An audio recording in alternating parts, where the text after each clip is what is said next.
In fall 2016, I moved into half of a really old house. It was built in the 1880s, close to the original campus of Indiana University. The area around the old campus had turned into a park, but it was filled with homeless people and drug addicts. The owners of the house turned it into a strange duplex. My friend had lived there before me, and he claimed it was haunted, but I didn't believe him. He was a bit of an odd guy. The layout of the house was strange. When you walked in the door, you were in a living room-like space. Then if you kept walking, there was a doorway to a bedroom past. That was the kitchen. There were no doors except for the one to the bathroom and the one that led to the shared basement. My first night there was uneventful. I felt a little uncomfortable because I hadn't lived by myself in a long time. I was feeling lonely and on edge. I stayed up late and eventually fell asleep, but I woke up again around 3 o'clock in the morning. It's a cliche, I know. What woke me up was the sound of drumming.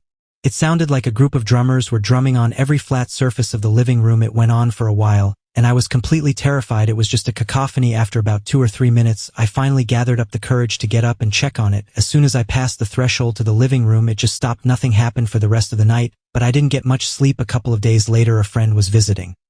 He was about to leave. We were standing by the front door next to my bookshelf. I told him about how I was having trouble sleeping and the story from the first night. As I was saying this, a book threw itself off the bookshelf and onto the floor 3 feet away. It had to fly past the dresser the shelf was perched on and landed between the two of us. He just gave me a creeped out look and said he had to go. I don't blame him. Eventually I asked the guy in the other half of the duplex what was up. He had lived there for 8 years. He told me that no one stayed longer than a year, and they all reported the same stuff for whatever reason. He said nothing ever happened on his side. It didn't make sense, but there it was. I tried to brush it off as my imagination played tricks on me, but the strange occurrences didn't stop. Every night I would hear strange noises. Sometimes it sounded like whispers coming from the walls. Other times it was the sound of footsteps pacing back and forth in the hallway outside my bedroom. I started to feel like I was being watched all the time. Whenever I was alone in the house, I couldn't shake the feeling that someone or something was lurking in the shadows, just out of sight. One night, as I was getting ready for bed, I heard a loud banging coming from the basement. It sounded like someone was pounding on the walls with a sledgehammer. I hesitated for a moment, then gathered up my courage and went to investigate. As I descended the creaky stairs to the basement, the banging grew louder and more frantic. My heart was pounding in my chest as I reached the bottom step and stepped into the dimly lit room, but to my surprise, there was nothing there. The room was empty except for some old boxes and furniture covered in dusty sheets. The banging had stopped as suddenly as it had started. I couldn't shake the feeling that something was wrong with that house. It was like there was a dark presence lurking in every corner, just waiting to strike. I tried to ignore it and go about my daily routine, but it was becoming increasingly difficult to ignore the feeling of dread that hung over me like a dark cloud. One evening, as I was cooking dinner in the kitchen, I heard a blood-curdling scream coming from the bedroom. I dropped what I was doing and ran to investigate, my heart racing with fear. But when I reached the bedroom, there was no one there. The room was empty, and the only sound was the pounding of my own heart in my ears. I was starting to feel like I was losing my mind. The strange occurrences were happening more and more frequently, and I couldn't shake the feeling that I was being tormented by something beyond my understanding. I knew I had to get out of that house, but I couldn't afford to move. I felt trapped like a prisoner in my own home. Then one night things took a turn for the worse. I was awoken from a fitful sleep by the sound of whispering coming from the walls. It was like 100 voices speaking at once, their words unintelligible but filled with malice and hatred. I felt a chill run down my spine as I sat up in bed, my heart pounding in my chest, and then suddenly the whispering stopped and I heard a low guttural growling coming from the foot of my bed. I turned on the bedside lamp, expecting to see some kind of wild animal lurking in the darkness, but what I saw was far worse. Standing at the foot of my bed was a figure shrouded in darkness, its eyes glowing with an otherworldly light. Its mouth was twisted into a cruel grin, revealing rows of sharp, jagged teeth. I wanted to scream, to run, to do anything to escape the terror that gripped me, but I was frozen in place, unable to move or even breathe. And then, with a sudden burst of speed, the figure lunged towards me, its clawed hands reaching out to grab me. I closed my eyes and braced myself for the end, but nothing happened. When I opened my eyes again, the figure was gone, and I was alone in the darkness once more. I knew then that I had to leave that house, no matter the cost. I packed my bags and fled into the night, leaving behind the nightmares that haunted me. In that cursed place, to this day, I still don't know what lurked in the shadows of that old house, and I pray that I never find out. But one thing is for certain, I will never forget the horrors that I witnessed there, and I will never set foot in that house again. Before we get into the next story, if you come for the first time, please make sure to subscribe to our channel and press the bell icon for upcoming scary stories. We need your support, please. Share these stories with your friends and family. Thanks. When I was a solo driver, I was making a delivery in Memphis, Tennessee. It was a hot summer evening, and the sun was setting over the city, casting a golden glow over the streets. I had been driving for hours, and my GPS led me to a warehouse on the outskirts of town. As I pulled into the parking lot, I noticed a sense of unease settling in. The building seemed abandoned, and the only sound was the creaking of old wooden crates in the wind. I grabbed my clipboard and stepped out of the truck. Feeling the warm air envelop me, the receiver, a gruff-looking man with a thick beard, met me at the loading dock. He signed for the delivery, and I began to unload the cargo, but as the hours ticked by he kept me waiting, claiming there was an issue with the paperwork. As the clock struck 7 and my driving time was up, I needed to find a place to park for my mandatory 10-hour reset. The receiver suggested I head to the nearby Top truck stop in West Memphis, just across the state line. I thanked him and climbed back into my rig, feeling frustrated and tired. The drive to the truck stop was uneventful, but as I pulled into the parking lot, I noticed it was eerily quiet. The sun had dipped below the horizon, casting long shadows across the asphalt. I parked in the very back, where the darkness seemed to swallow my truck whole. My dog Noodles, a scruffy little terrier, wed in the passenger seat. Sensing my unease, I took Noodles out for a quick walk, and as we strolled through the deserted lot, I noticed a man standing behind a trailer, just staring into space. His presence sent a shiver down my spine, and I quickened my pace, hurrying Noodles back to the safety of the truck. After settling Noodles in, I grabbed my dinner bag and headed to the truck stop's restaurant. As I walked, the sound of footsteps echoed behind me. I turned to see the same man from the trailer following me at a distance. My heart raced, and I picked up my pace, weaving through the parked trucks. But no matter how many turns I took, he kept pace with me, always lurking just out of sight. I pushed open the door to the restaurant, grateful for the warm glow and bustling atmosphere inside. The place was packed, and I slid onto a stool at the bar, ordering a burger and fries. As I waited for my food, I glanced around, searching for the mysterious man, but he was nowhere to be seen. Halfway through my meal, nature called, and I excused myself to use the restroom. When I returned, my fork was on the right side of my plate. I'm left-handed, and I always place my utensils on the left. A chill ran down my spine. Someone had touched my food. I called the waitress over, still standing behind my chair, and asked if she had messed with my meal. She denied it, and I asked if she'd seen anyone else near my plate. She shook her head, too busy to notice anything. I requested the manager, and when he arrived, I told him about the strange man and my tampered food, but the manager's expression turned serious, and he offered to replace my meal and move me to a safer seat. As I waited for my new food to arrive, he disappeared into the office and returned with a stern look. I reviewed the camera feed, he said, and a man did indeed approach your plate while you were in the restroom. He added something to your mashed potatoes, stirred it, and left the building. My skin crawled. The manager offered to call the police, and I agreed, feeling a sense of relief wash over me. As I finished my new meal, the manager sat down across from me, his eyes scanning the restaurant. I don't want you to leave alone, he said. The police will escort you to your truck. Before long, 2 officers arrived, taking statements, and searching the premises. They found no sign of the mysterious man, but promised to keep an eye on the truck stop. One of the officers offered to drive me back to my rig, and as we walked through the dark lot, I felt a sense of gratitude toward these kind strangers. As we reached my truck, the officer told me his partner would keep watch over the lot all night, ensuring my safety. I thanked them both, feeling a sense of relief wash over me. The night had been long and terrifying, but thanks to the kindness of strangers, I made it through unscathed. As I settled in for the night, Noodles curled up beside me. I couldn't shake the feeling that the mysterious man was still out there watching and waiting, but with the police keeping watch, I felt a sense of security, and eventually my eyelids grew heavy and I drifted off. When I was about 13, I spent the night over at my cousin's house. It was a small, cozy place tucked away in the countryside, surrounded by tall trees and darkness. My cousin and I were home alone for the night, as his parents were out of town. We were thrilled at the prospect of staying up late playing video games until the early hours of the morning. As the night grew darker, we huddled together in his room, the glow of the TV screen casting eerie shadows on the walls. The only sounds were the clicking of buttons and the occasional creak of the old house settling. I was engrossed in the game, sitting on the edge of the bed, when suddenly my cousin got up to use the restroom. I barely noticed his absence, too focused on the game to pay much attention.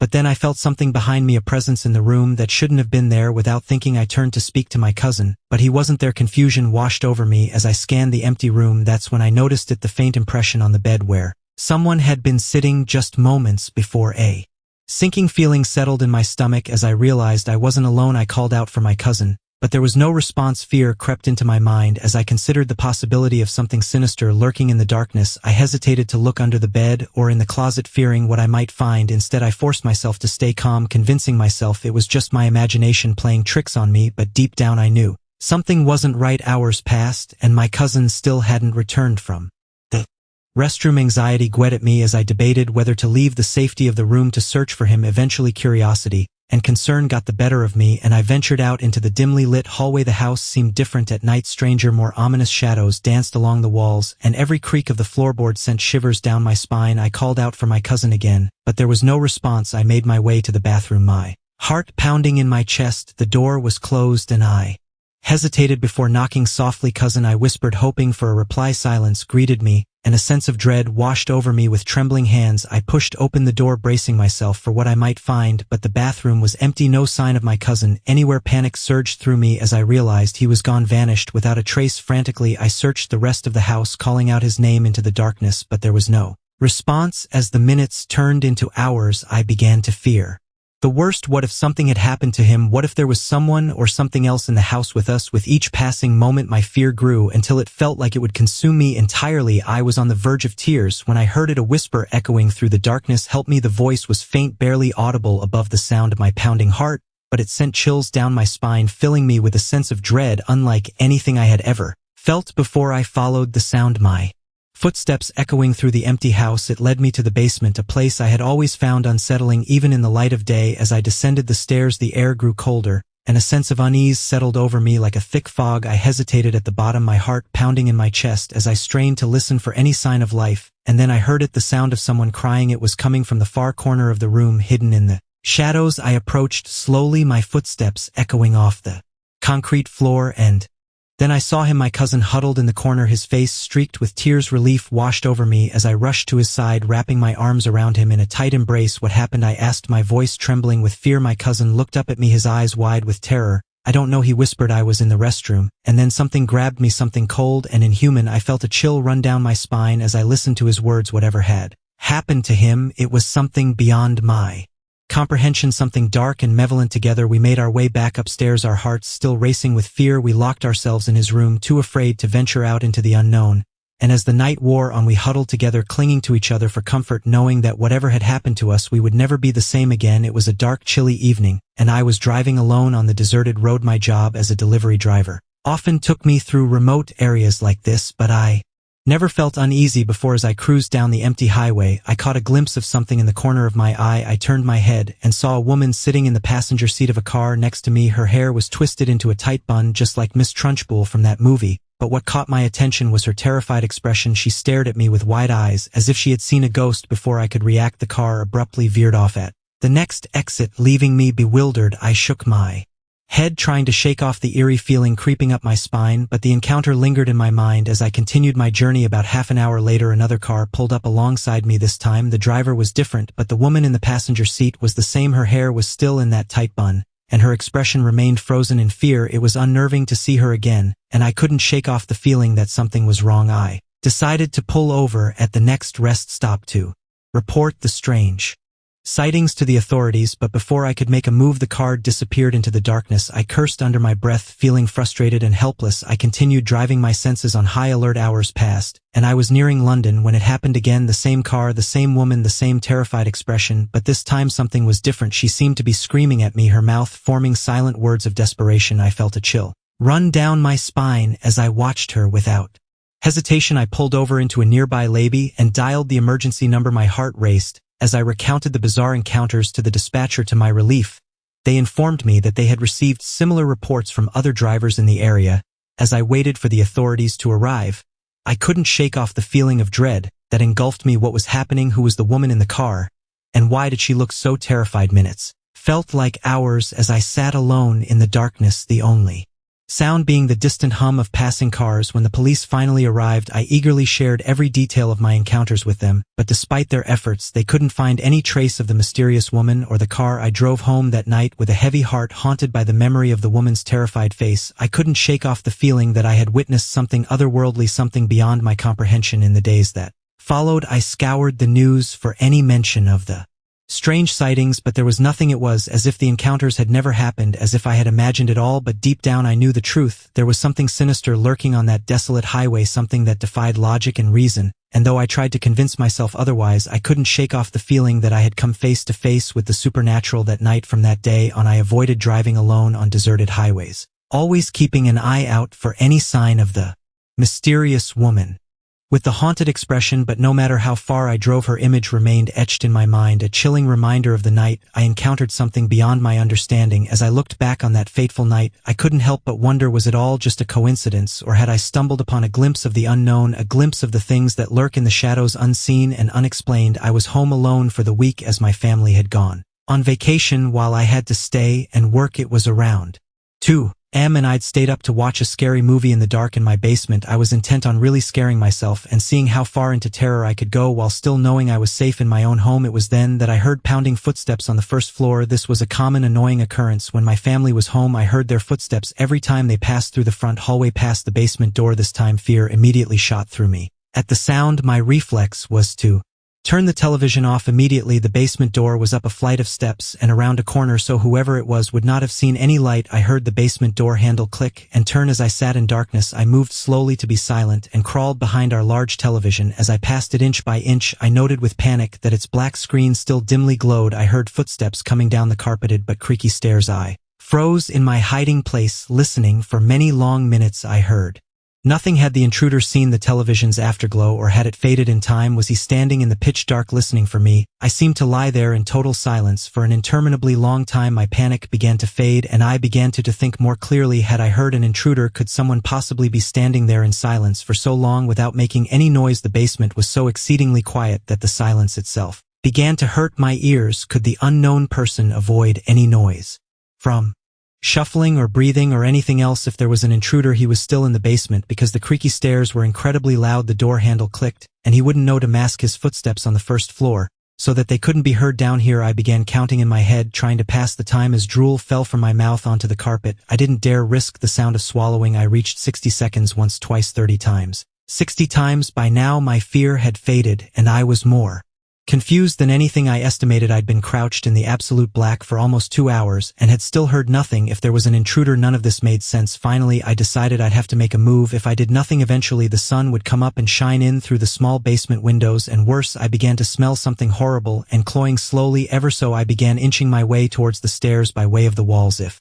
someone was standing there in the dark, I should be able to go around them and then make a break up the stairs. Meanwhile, the horrible odor grew stronger. Had something died down here in the night? No living person would smell like that. Terrible images of some sort of corpse monster listening for me in the dark erupted in my thoughts, and I moved as fast as I could without making a sound. Just as I finally approached the stairs, there was an enormous clatter, as if something falling or collapsing on the floor. It was at that moment I leaped forward and crashed up the stairs, running out through the open basement door and my wide-open front door. Now certain that someone was in the house, I called the police from my cell phone and watched my house from afar. The police came, checked inside the house, and then grimly came back out to question me. They'd found a body in the house, my elderly neighbor, who seemed to have died of a heart attack. They believed that I must have left the front door unlocked and he must have wandered into my house while dying, looking for help. At first I felt horrible, thinking that I had sat there in the dark while the old man died a few feet away. Then it occurred to me, what the hell was that loud noise of things falling? That last prompted me to bolt up the stairs and out of the house. I asked the police, and they confirmed the back door of my house had been left open as well, near a single bare footprint in the mud. Somehow, for some reason I'll never know, there was someone else in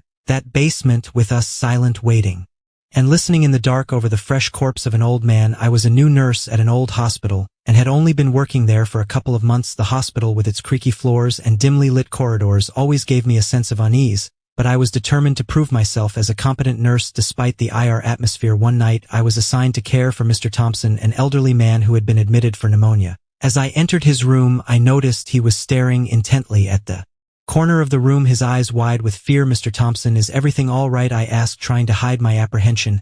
He turned to me, his voice trembling. "There's a girl standing in the corner. She's been there for hours, just watching me." I glanced towards the corner, but saw nothing except shadows cast by the flickering light. "There's no one there, Mr. Thompson. It must be your imagination." But he shook his head vigorously. "No, she's real. She's been haunting me since I got here." I reassured him as best as I could, but his fear was palpable throughout the night. He would glance nervously at the corner, muttering about the ghostly girl. As the hours passed, an unsettling feeling crept over me. I couldn't shake the sensation that we were not alone in the room. Every so often I would catch a glimpse of movement out of the corner of my eye, but when I turned to look, there was nothing there. As the clock struck midnight, I decided to check on Mr. Thompson again, but when I entered his room, he was no longer there.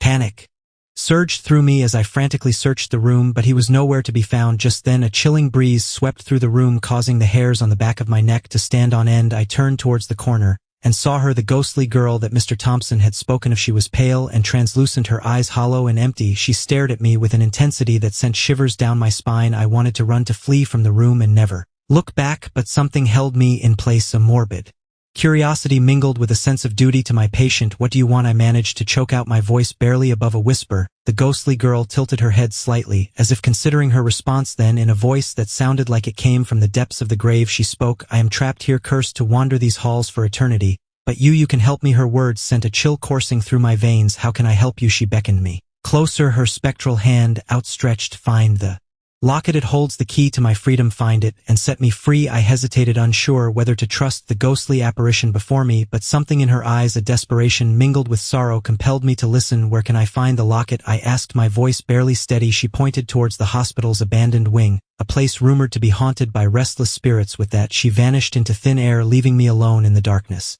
Determined to uncover the truth, I ventured into the abandoned wing of the hospital. The air was thick with dust and the scent of decay, sending a shiver down my spine. As I made my way towards the attic, I couldn't shake the feeling of being watched. Shadows danced along the walls, whispering secrets long forgotten. Finally, I reached the attic and began my search. Boxes piled high with old medical equipment and yellowed patient records lined the walls, creating a maze of forgotten relics. But amidst the chaos, I spotted it, a small, tarnished locket nestled among the debris. With trembling hands, I reached out and grasped it, feeling its weight in my palm. As I held the locket, a sense of foreboding washed over me. I knew that by opening it I would unleash forces beyond my comprehension, but I also knew that it was the only way to fulfill my promise to the ghostly girl. With a deep breath, I opened the locket, revealing a faded photograph. Inside it was of a young girl, her face filled with innocence and joy. Suddenly, a piercing scream echoed through the attic, sending me reeling backward. I looked up to see the ghostly girl standing before me, her form flickering in and out of existence. "You've done it,"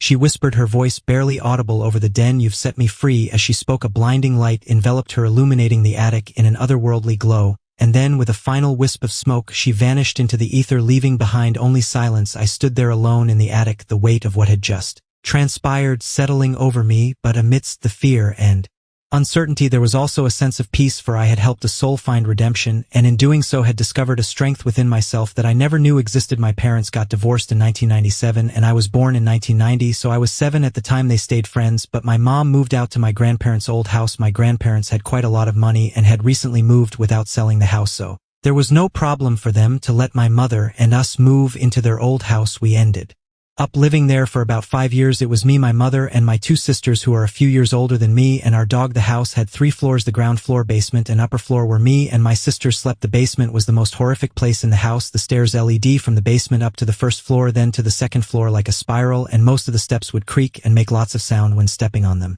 Several times a week you would hear footsteps slowly walking from the basement up the stairs, taking a short break at the ground floor, and then moving to the second floor. Most of the time the steps would stop at my older sister's room, but it would vary and sometimes stop outside my room or my middle sister's room. We all heard it. My mom did not like to talk about it, but my sisters and I often talked about it the day after and confirmed hearing it outside whatever room it stopped by. We all hated going down to the basement. It was a big BAS basement that you would think children would enjoy playing in, but we hated it. Our dog never went down to the basement. She hated it just as much as us. All kinds of minor things happened down in the basement. The light would turn off randomly, things moved, and you could often hear stuff moving down there, even though no one was down there. One evening, I and my sisters were playing with walkie-talkies, trying to get to the local police channel. This time the voice in the walkie-talkie was different and sounded much closer. The voice said all kinds of things. It was speaking directly to my oldest sister and said that it was going to hurt her. It even spoke her name, but I don't think it ever answered our questions. We got scared and turned off the walkie-talkie. A minute or so later, our dog ran into our room and barked out into nothing. Our dog was large and protective of us kids and kept staying in the room barking, which had never happened before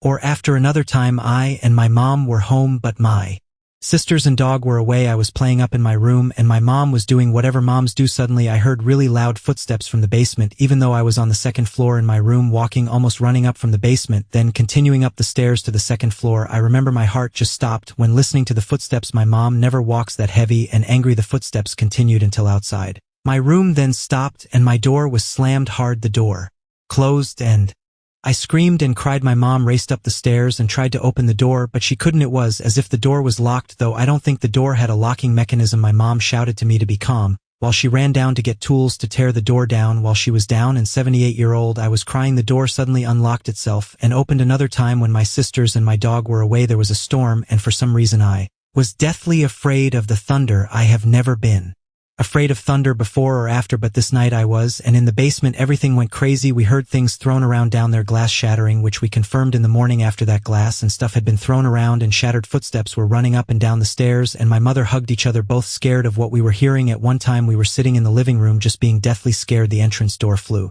open, then closed, opened and closed again for several minutes. It was a storm outside and it was blowing, but this was not the storm. Many more minor things happened, but these are what came to my mind. It seemed to me that it got worse when my dog was not around, and it was more after my older sister. Last night I couldn't sleep at all, which is fairly normal since I work graveyard shifts, and it's pretty much turned me into a night owl. So even on my days off I'm usually up all night long, so I'm up in bed watching AR rom-com, laughing and in a great mood, and decided that I deserve to treat myself to the occasional drink. My bar is in my basement, with which is fully finished and furnished. It's pretty much a man cave. I've spent entire nights down there by myself or with the gang, and nothing strange has ever happened, so anything creepy or weird down there was the furthest thing from my mind. I finished laughing my butt off and head down there. I go behind the bar, pour myself a drink and head upstairs, but as I'm on the second to last step to the first floor, from behind me I hear hey coming from downstairs in the middle of the basement. It was an older man's voice in their 50s. I think I know the house is empty except for me, and it scared me. I looked down there and nothing moved. No one spoke or came forward, and I freaked out. I jutted up the last 2 steps and slammed the basement door closed. I'm wondering, did I imagine that? Is there someone in my house? And as I stand there panicking, I hear the same man's voice coming from down in the basement, but muffled by the door. By the intonation he asked a question, then continued to talk. Right after he was talking to me, the question sounded something like, "Where are you going?" I couldn't make much out, especially what he said after that, but I was panicked, adrenaline pumping, and said, "This is scary. Someone broke into my house." I ran into the next room, grabbed my flashlight and my handy-dandy baseball bat, and headed back down there. Silence, just silence. Slowly I turned on every light in every room down there, ready to defend myself, but nothing. Every nook and corner was checked, and the basement was empty except for me. I went down to the basement this afternoon after I woke up with my trusty bat in hand and rechecked the whole place. I found nothing, no one, just me questioning both my sanity and reality. I know what I heard. That guy was pretty loud, and he was talking in my direction and at me. Even through the door I heard him talking down there at me up the stairs. It seemed like he was trying to have a conversation with me. I've never had any kind of break-in. This is a very safe neighborhood, or any kind of remotely strange experience down there in my 15 years here. Does stuff like this happen to people out of the blue, or am I finally losing my mind? I don't know what to do now. It happened at 1:50 a.m. At this point I believe it most likely was paranormal, and I think I'm going to go down there tonight to repeat the same process at the same time and see what happens. My curiosity's gotten the better of me, and I want to know what he has to say. If it's an intruder, I'm coming prepared this time, but it should still be very interesting. I've been down here from 1:45 a.m. until 3 a.m. walking around, asking and looking, and nothing. Part of me feels like it needs the darkness, or even just that element of unpredictability to manifest. A couple of years ago I was home alone. My husband was traveling out of state for work, leaving me to fend for myself in our quiet little house. It was one of those evenings where the wind howled outside, rattling the windows, and the darkness seemed to seep into every corner of the house. I decided to make myself some dinner and settled into the kitchen, the comforting aroma of spices and sizzling food filling the air. To keep myself company, I turned on the news on our Samsung Smart TV, proing the remote on the coffee table before heading back to the kitchen to attend to my cooking. After a few minutes of chopping vegetables and stirring pots, I realized that the sound of the news had vanished. Puzzled, I wiped my hands on a dish towel and walked back into the living room. To my surprise, the TV screen displayed a picture of a couch, but not just any couch. It was the one in our living room. Confusion gripped me as I tried to make sense of what was happening. How could the TV be showing a live video of our living room? I glanced around, searching for any signs of intrusion, but everything seemed undisturbed. The remotes were still lying innocently on the coffee table, untouched. A chill crept down my spine as I realized the gravity of the situation. Someone was watching me through our television. Panic welled up inside me, but I knew I had to act fast. With trembling hands I reached for a roll of duct tape and covered the camera on the TV, hoping to cut off whoever's prying eyes were invading our home. For the next few days I couldn't shake off the feeling of being watched. Every creak of the floorboards and every flicker of the lights sent shivers down my spine. I couldn't help but wonder how long we had been under surveillance before I discovered it. Then one evening, as I was getting ready for bed, a news report caught my attention. The headlines sent a shiver down my spine. Samsung Smart TV is vulnerable to hacking. My heart raced as I listened to the reporter detailed the security flaw that allowed hackers to remotely access the cameras on certain models of Samsung Smart TVs. It was as if a cold hand had gripped my heart, squeezing it with fear. I glanced nervously at the TV in the living room, knowing that it had been our portal into the privacy of our home. How many times had someone watched us without our knowledge? The thought sent chills down my spine. From that day on I couldn't shake off The feeling of being watched, every shadow seemed to hold a lurking presence, every sound echoed with suspicion. I became hyper-vigilant, checking every corner of the house for signs of intrusion, but no matter how hard I tried, I couldn't shake off the feeling of unease that had settled over our home. It was as if a dark cloud hung over us, casting a shadow over our once peaceful existence. Then one night, as I lay in bed, I heard a faint scratching sound coming from somewhere in the house. My heart skipped a beat as I strained my ears, listening intently for any sign of movement. The scratching grew louder, more insistent, until it seemed to fill the entire house. Panic seized me as I realized that whatever was making that sound was getting closer, inching its way toward me with each passing moment. With trembling hands, I reached for the phone on the bedside table, ready to call for help, but before I could dial a number, the scratching stopped abruptly, leaving behind an eerie silence that seemed to echo through the darkness. I lay frozen in bed, my heart pounding in my chest as I waited for anything to happen, but the house remained still, as if holding its breath, waiting for whatever was out there to make its next move. And then, just as suddenly as it had begun, the scratching started again, only this time it wasn't coming from outside the house. It was coming from the living room, from the very same TV that had been our unwitting gateway into the world of surveillance. With a sinking feeling in the pit of my stomach, I realized that the source of the scratching was not some unknown intruder, but something far more sinister, something that had been lurking in the shadows of our own home all along. As the scratching grew louder and more frantic, I knew that whatever was on the other side of that TV was not human. It was something dark, something malevolent, something that had been waiting for the perfect moment to reveal itself. And as I lay there paralyzed with fear, I knew that our nightmare was far from over, for in the darkness of the night, with no one to hear our cries for help, we were at the mercy of whatever lurked on the other side of that TV screen. It was a scary night. My parents had left earlier for a dinner party, leaving me home alone. Normally, I didn't mind being by myself, but tonight was different. Tonight something felt off. I sat on the edge of my bed, staring at the glowing numbers on my alarm clock. It was past midnight, and the darkness outside seemed to seep into every corner of the house. I wrapped myself tighter in my blanket, trying to shake off the unease creeping up my spine. Suddenly I heard it, a faint whisper, barely audible over the howling wind. My name, Tom, it called, drifting up from downstairs. My heart skipped a beat, and I froze in terror.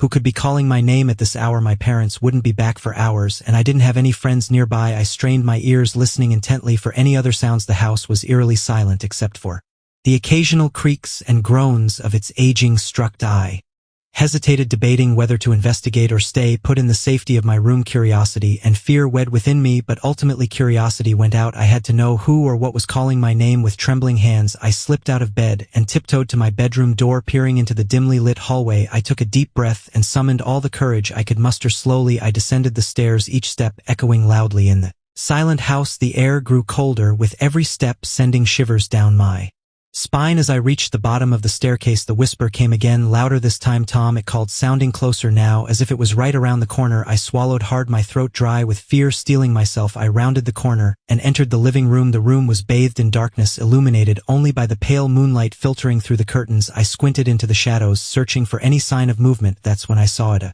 figure standing by the window, its silhouette stark against the moonlit backdrop. My heart pounded in my chest as I approached cautiously, my footsteps barely making a sound on the carpeted floor. Who's there? I called out, my voice barely above a whisper. The figure didn't respond, but I could feel its gaze boring into me, cold and unrelenting. With a trembling hand, I reached for the light switch, flicking it on in one swift motion. The room flooded with light, illuminating the figure before me. It was nothing, just a coat rack draped with my parents' coats swaying gently in the breeze. I let out a shaky sigh of relief, feeling foolish for letting my imagination run wild. But then I heard it again, the whisper closer, now right behind me. Tom, it hissed, sending chills down my spine. I whirled around, but there was nobody there, just space and the faint sound of the wind outside. Panic seized me then, and I bolted for the front door, desperate to escape whatever unseen presence haunted our house. But as I reached for the door knob, a cold hand gripped my shoulder, sending shock waves of terror through my body. I spun around to face my attacker, but there was nobody there, just an empty hallway stretching out before me like a corridor of nightmares. I stumbled backward, tripping over my own feet. As I tried to flee, that's when I heard it, a low guttural growl emanating from the darkness. It was a sound unlike anything I'd ever heard before, primal and full of menace. I scrambled to my feet, my heart racing as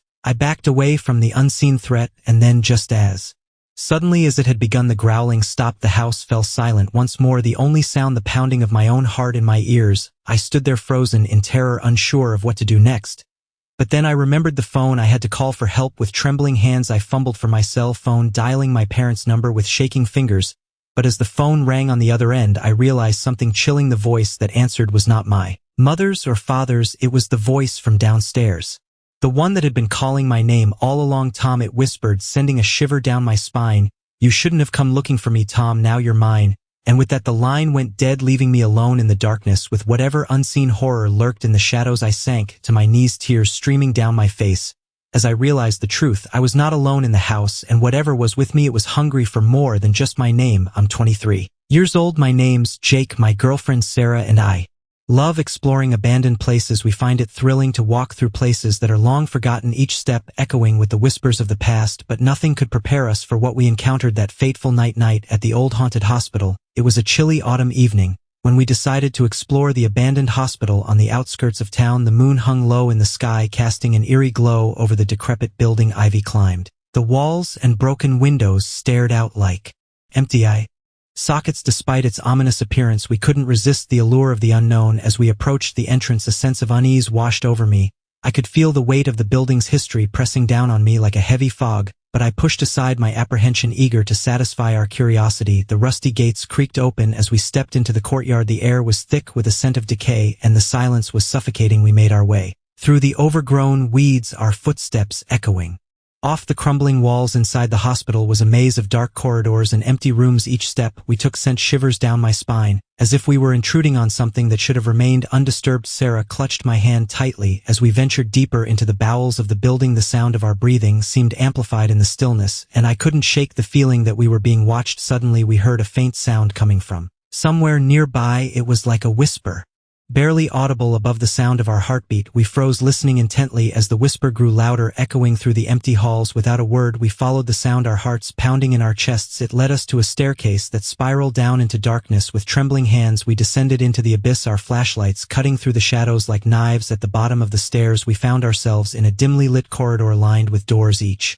one seemed to beckon to us, promising secrets and horrors beyond imagination. With a sense of dread, we began to explore, opening door after door in search of the source of the whisper. But as we delved deeper into the mazique corridors, the whisper seemed to grow louder, filling the air with an almost tangible sense of dread. It was then that we realized we were not alone. Shapes moved in the darkness, flitting in and out of sight like phantoms. I could feel eyes watching us from the shadows, their gaze cold and unrelenting, and with each moment the whispers grew louder, their words twisting and warping into something sinister. Panic clawed at my chest as we stumbled through the labyrinthine halls, desperate to escape the unseen horrors that lurked in the darkness. But no matter which way we turned, the whispers followed us, their voices growing louder and more insistent with each passing moment. Just when I thought we could take it anymore, we stumbled upon a door unlike any other we had seen. It was old and weathered, its surface marred by years of neglect, but as we approached, the whispers grew deafening, filling the air with their cacophony of voices. With trembling hands, I pushed open the door, revealing a room bathed in an eerie blue light. Shadows danced across the walls, their movements fluid and unnatural,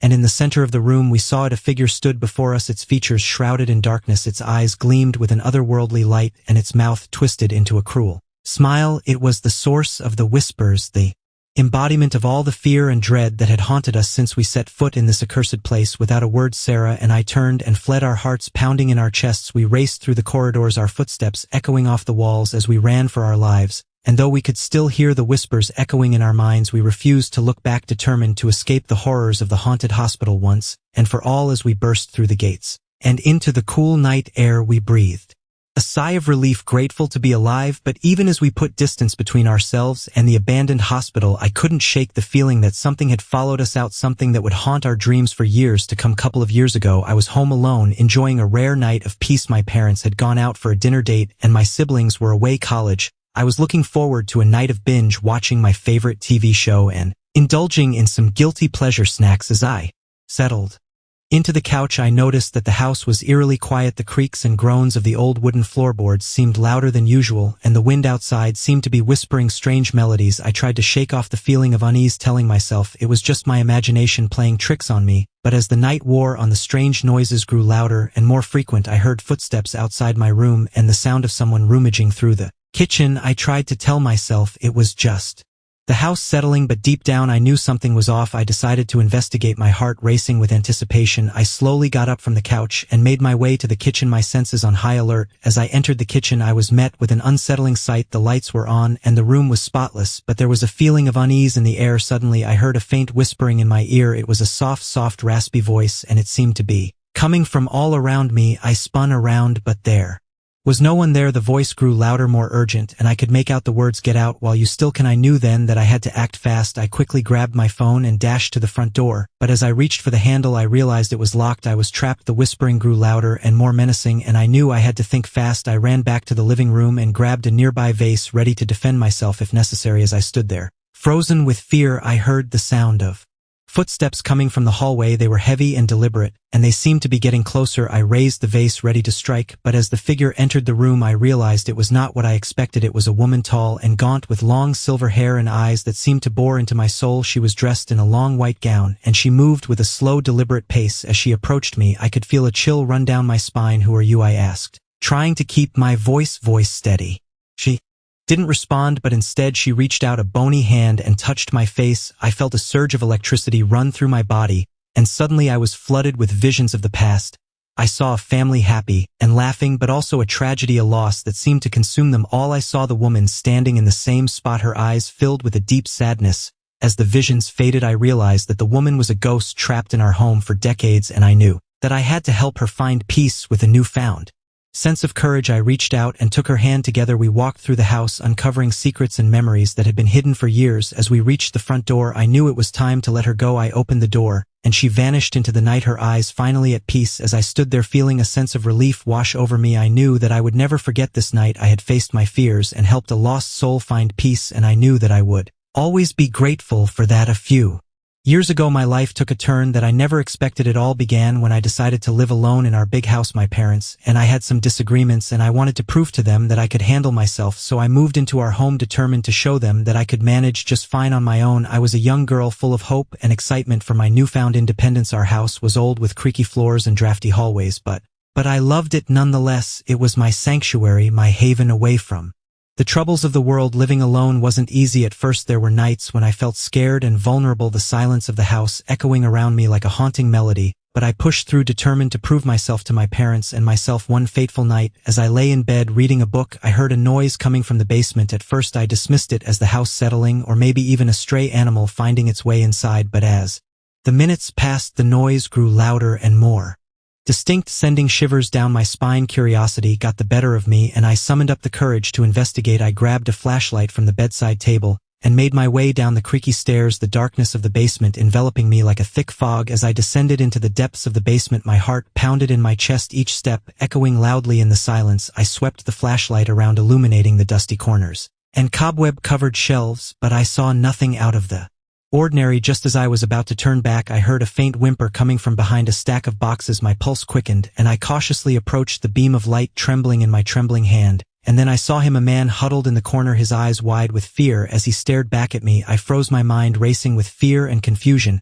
Who was he? How did he get into my house? And why was he hiding in my basement? Before I could gather my wits, the man spoke, his voice trembling with fear and desperation. He told me that he had been homeless, seeking shelter from the cold. When he stumbled upon my house, he begged me not to call the police, promising to leave and never return if I spared him. I hesitated, torn between fear and compassion. Part of me wanted to call the police and have him arrested for trespassing, but another part couldn't bear to see him suffer. In the end, my compassion won out, and I helped him out of the basement and into the night, promising to keep his secret. But as the days passed, I couldn't shake the feeling of unease that lingered in the back of my mind. What if he came back? What if he was dangerous? I tried to push those thoughts aside, telling myself that I had done the right thing by showing him kindness. But then one night, as I lay in bed listening to the sound of the wind howling outside, I heard it again. The noise from the basement was louder this time, accompanied by the unmistakable sound of footsteps echoing through the house. My heart raced as I grabbed the flashlight and crept downstairs, my hands trembling with fear. As I reached the bottom of the stairs, I saw him again, the man from the basement, standing in the middle of the room with a wild look in his eyes. Before I could react, he lunged towards me, his hands outstretched as if to grab me. I screamed and stumbled backward, my heart pounding in my chest as I frantically searched for something, anything to defend myself with. And then, out of the corner of my eye, I saw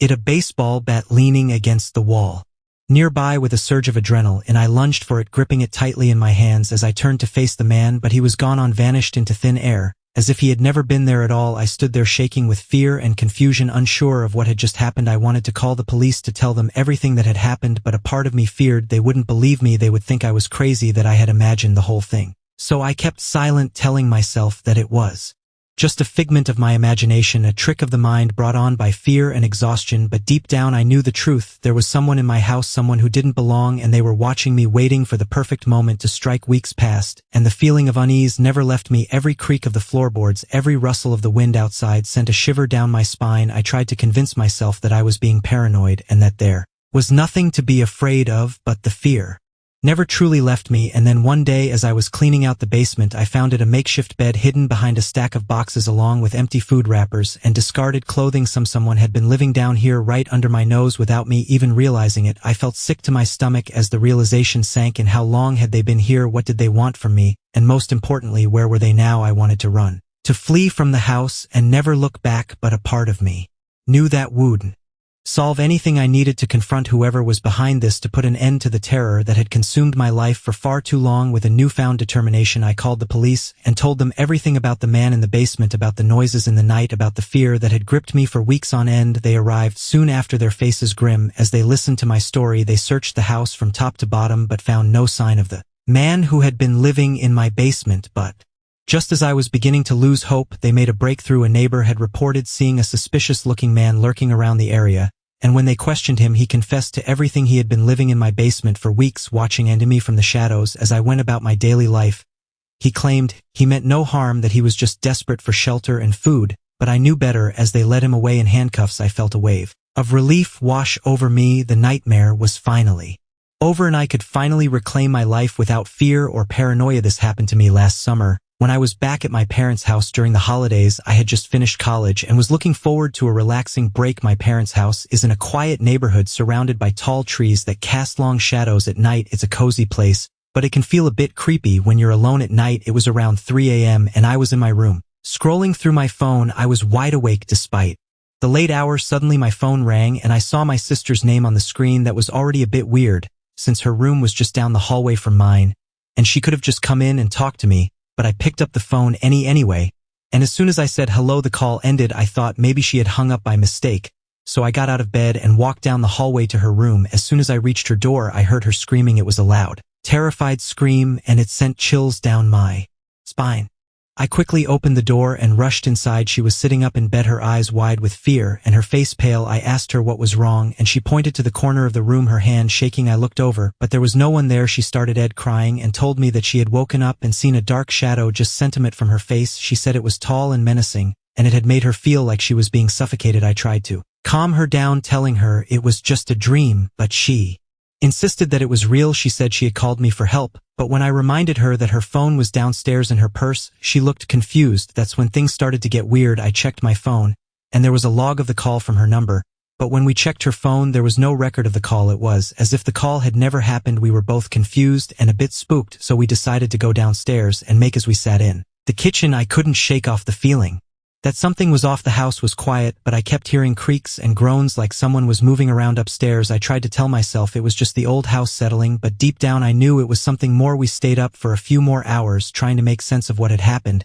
but the more we talked, the more confused we became. It was as if we were trying to solve a puzzle with missing pieces. Eventually we went back to bed, but I couldn't sleep. I kept thinking about the dark shadow my sister had seen and the mysterious call that had disappeared from her phone. I started to feel like we were being watched, like something was lurking in the shadows waiting for its moment to strike. The next day we told our parents what had happened, but they just shrugged it off, saying it was probably just a prank caller or a bad dream. But I knew what I had seen, and I knew what my sister had experienced. It was real, and it was terrifying. After that night, I started to notice strange things around the house. Doors would slam shut on their own, and I would hear footsteps in the hallway at night. I tried to convince myself it was just the wind or my imagination, but deep down I knew it was something more. I started to feel like I was living in a horror movie, and I didn't know how to escape. I was trapped in a never-ending nightmare, and I didn't know how to wake up. One night I decided to invest. I grabbed a flashlight and started searching the house from top to bottom. I looked in every room, every closet, and every corner, but I couldn't find anything out of the ordinary. But as I was about to give up, I heard a faint whisper in my ear. It was a soft, raspy voice, and it seemed to be coming from all around me. "Get out while you still can," it said. I spun around, but there was no one there. The voice seemed to be coming from the walls themselves, and it sent chills down my spine. I knew then that I had to get out of the house, and fast. I ran back to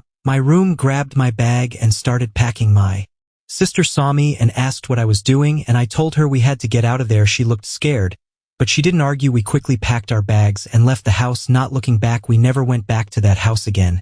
and we never spoke about what happened that summer, but I know that I'll never forget the terror I felt, and the feeling. My name is Alex. I'm 22 years old, living alone in a cozy little house on the edge of town. It's a quiet place, especially at night when the only sounds you hear are the rustling of leaves in the wind and the occasional hoot of an owl. Usually I enjoy the solitude, but tonight feels different. It's one of those dark, moonless nights where the darkness seems to swallow everything whole. I find myself sitting in my living room surrounded by shadows with only the dim glow of the lamp for company. The clock ticks loudly, marking the passing minutes, and I can't shake the sneeze gnawing at me all evening. My plan was simple: a night in me and a few movies to keep me company, but as the hours go on, I can't shake the feeling that I'm being watched. Every creak of the old house makes me jump, and I find myself glancing nervously over my shoulder, half expecting to see someone or something lurking in the darkness. I try to shake off the feeling, chalking it up to an overactive imagination, but then I hear it, a soft scratching sound coming from somewhere in the house. My heart skips a beat as I strain to listen, but it's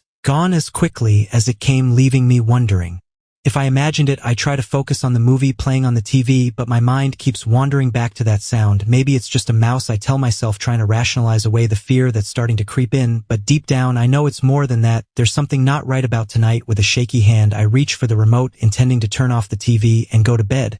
But before I hear it again, the scratching, louder this time, more insistent. It's coming from upstairs stairs. I realize from the direction of my bedroom. I freeze, my breath catching in my throat as a cold sweat breaks out across my skin. Who or what is up there? I want to believe it's just my imagination running wild, but the fear coursing through me tells me otherwise. Summoning every ounce of courage I slowly make my way up the stairs, each step feeling like an eternity. The scratching grows louder with each passing moment until it's all I can hear, echoing in my ears like a sinister symphony. I reach the top of the stairs and paused, listening intently. The sound seems to be coming from behind the closed door of my bedroom. My hand trembles as I reach for the door knob, my heart pounding in my chest. With a deep breath, I push the door open, half expecting to come face to face with some unspeakable horror, but the room is empty, bathed in darkness save for the faint glow of the moon filtering in through the window. Relief washes over me as I step into the room, trying to convince myself that I was just being paranoid, but then I saw it, the source of the scratching, a long jagged scratch running down the length of the wall like something or someone had dragged their nails along it. My blood runs cold as I realize I'm not alone in this house. There's something here with me, something dark and malevolent lurking in the shadows, and suddenly the thought of spending another moment in this place fills me with a primal terror unlike anything I've ever known. I turn to flee, to get as far away from this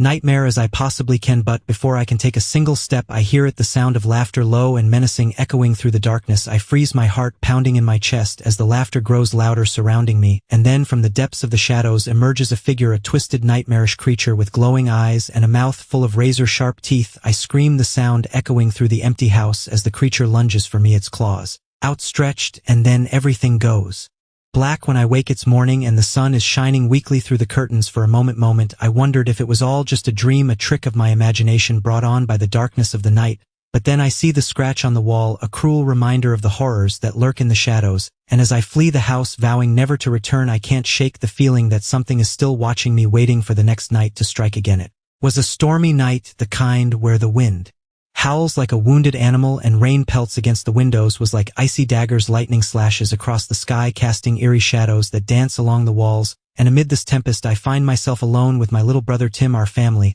had left earlier for a week-long trip, leaving Tim and me to fend for ourselves. I wasn't too thrilled about being responsible for my 8-year-old brother, especially on a night like this, but we had plenty of food, emergency numbers, and assurances from our parents that everything would be fine. As darkness settled over the house, the storm intensified, rattling the windows and shaking the very foundation of our home. Tim and I huddled on the couch, trying to distract ourselves with a movie, but the storm's fury made it hard to focus, and an uneasy feeling settled in the pit of my stomach. Midnight approached, and Tim had already drifted off to sleep, snuggled up against me for warmth, but I couldn't shake the sense of foreboding that hung in the air. Lightning illuminated the room in brief, stark flashes, casting long, sinister shadows that seemed to reach out for us, and then amidst the chaos of the storm I saw him, a tall figure standing outside our window. My heart skipped a beat, and I held my breath, hoping it was just a trick of the lightning, but the figure remained tall and imposing, his silhouette stark against the darkness.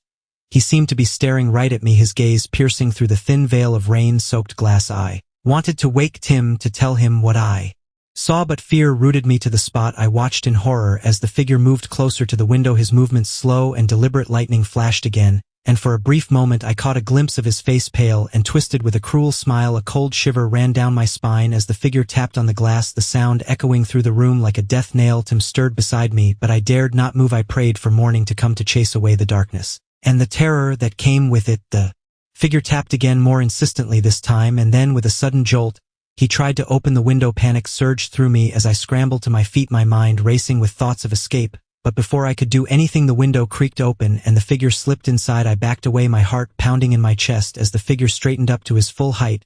He towered over me, his features obscured by the darkness that cloaked him. I could smell the stench of decay emanating from him, a sickly sweet odor that made my stomach churn. "Who are you?" I managed to choke out, my voice barely a whisper. The figure didn't respond. Instead, he took a step closer, his movements slow and deliberate. I could feel his gaze boring into me, cold and unyielding. I wanted to run, to scream for help, but fear held me in its grip. I was paralyzed, unable to move as the figure closed in on me, his presence suffocating. And then, just as suddenly as he appeared, he was gone. I blinked, my mind struggling to comprehend what had just happened. Had it all been a dream, a trick of the storm? But then I saw the open window and I knew it was real. The figure had been here in our house, mere inches away from me. I stumbled backward, my legs threatening to give out beneath me. I had to get out of here, to find somewhere safe until morning came. With trembling hands I grabbed Tim and rushed out of the house, not daring to look back. As we stumbled into the night, the storm raged on around us, its fury matching the terror that still pulsed through my veins. The figure was out there somewhere, waiting in the darkness, and no matter how far we ran, I knew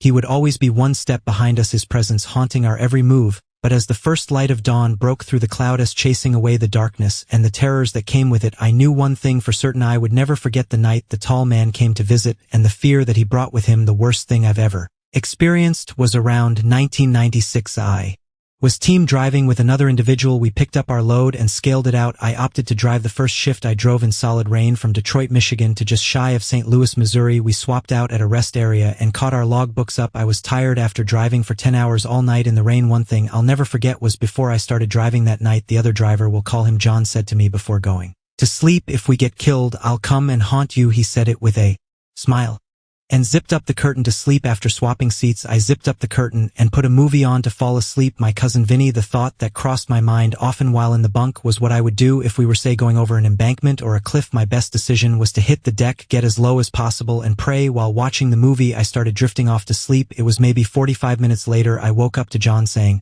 "Hang on." I could tell that we were weaving or whatever. I just knew something wasn't right. He yelled again, and I hit the floor, praying hard. Were we going over a cliff? I couldn't see up front because the curtain was zipped closed. The next thing I felt was the entire truck vibrating in. For a split second, I could tell that it had a violent impact. The strange thing is that there was no loss of forward momentum from the impact. We were near full GVW of 80,000 pounds. I'll never forget that sound and feeling as long as I live. Right after the impact, it happened so fast I didn't even know what had happened. We had slid on wet pavement, went airborne in the median and into oncoming traffic west of St. Louis on 5544, just west of a was station. After hitting a vehicle head-on, our semi had flipped over and was now facing to the east. Suddenly everything was quiet. I was in shock. John asked if I was okay. I said, "Yeah, let's just get out of here. I smell smoke." I had sat on the passenger side of the floor during the wreck. Now the roof was a door for me to crawl through. On my right, Jan soon followed behind me. There I was standing in my socks on a wet highway mixed with diesel fuel. Smoke was coming from the hood that was barely recognizable. I wasn't even awake enough to comprehend what had just happened and was in shock as well. I remember people running to the white pickup truck that we had hit head-on with fire extinguishers. It was like I was in a dream. I couldn't comprehend what was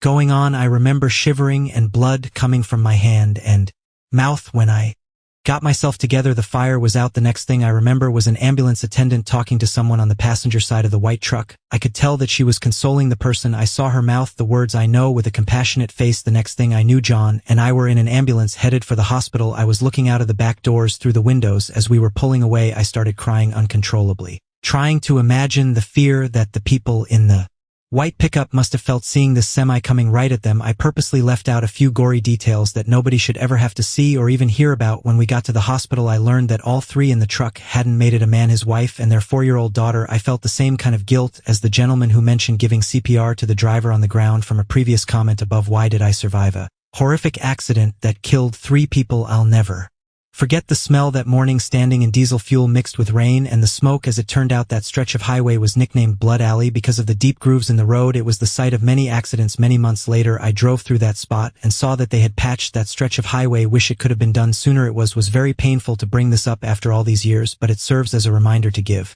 driving 100% of your focus, especially now with people texting, eating, and reading while driving. For God's sake, don't ever take even a small trip for granted.